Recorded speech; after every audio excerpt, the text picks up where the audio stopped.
شهر نو محله‌ای بود که در دوره قبل از انقلاب از مردم عادی گرفته تا دربار به آنجا سر می‌زدند. شهر نو محل کاسبی و زندگی روسپیان و دختران بیجا و مکان بود که در آخر همه دچار سرنوشتی تلخ شدند.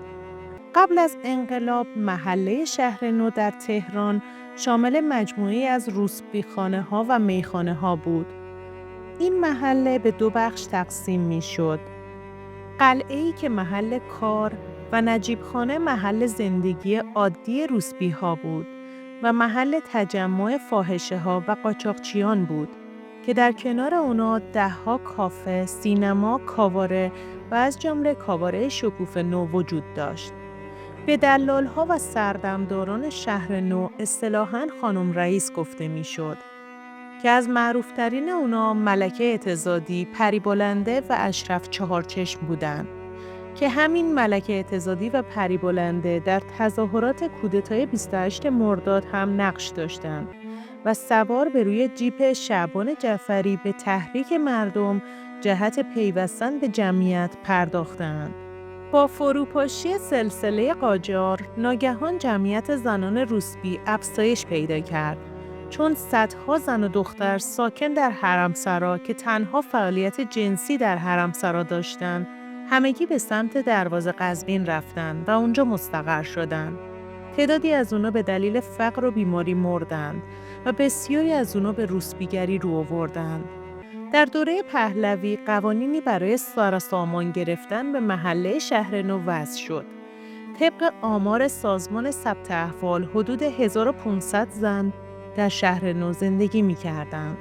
اونا در دوره پهلوی موظف به دریافت کارت سلامت بودند که باید هر هفته به درمانگاه می‌رفتند و هر 6 ماه یک بار هم آزمایش خون می‌دادند. شهر نو کاملاً به رسمیت شناخته شده بود، اما همه ساکنان شهر نو به سرنوشتی بسیار غم‌انگیز دچار شدند. 10 بهمن 1357 بود که مردم به تظاهرات مقابل شهر نو پرداختند. نیروهای نظامی سعی در متفرق کردن مردم داشتند، اما با رفتن اونا دوباره جمعیت شکل گرفت. عده‌ای به داخل شهر نو رفتند و برخی خانه‌ها و مغازه‌ها را به آتش کشیدند، در حالی که عده‌ای به دفاع از روسپیان و جلوگیری از صدمه به اونا برخاستند. حتی ماموران آتش‌نشانی اعلام کردند که طبق بیانیه از خاموش کردن آتش‌هایی که مردم نمی‌خواهند از جمله شهر نو خودداری کردند.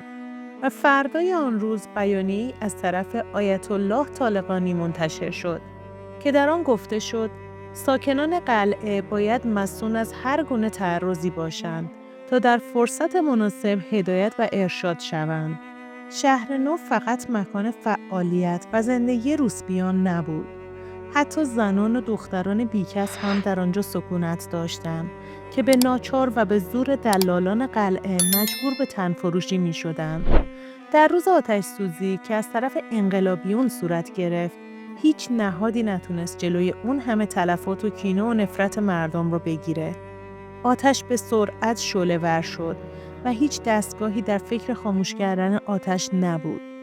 شهلا از روسپیان معروف شهر نو گفت نمیدونم چه کسانی اینجا را آتش زدن، اما ما که از بدبختی تن به این کار سیاه دادیم، شب و روز در آتش میسوختیم. ما مجبور بودیم برای پر کردن شکم تن به کاری دهیم که برای ما رنج‌آور بود. اما حالا که هیچ راهی و هیچ جایی برای رفتن نداریم، خانه‌های ما را هم آتش زدن.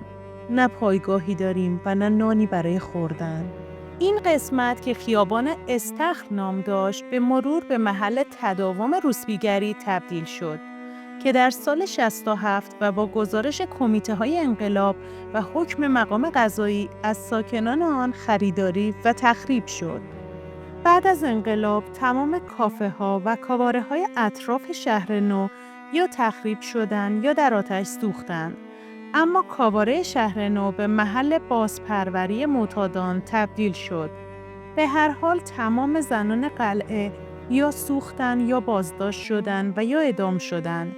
انگار که این محله باید از حافظه مردم پاک می‌شد. اما سالها بعد با تصاویری که کاوه گلستان از شهر نو گرفته بود، آن خاطرات را دوباره زنده کرد. تصاویری از غم، رنج، تاریکی و بیپناهی زنان شهر نو را به خوبی به تصویر کشید.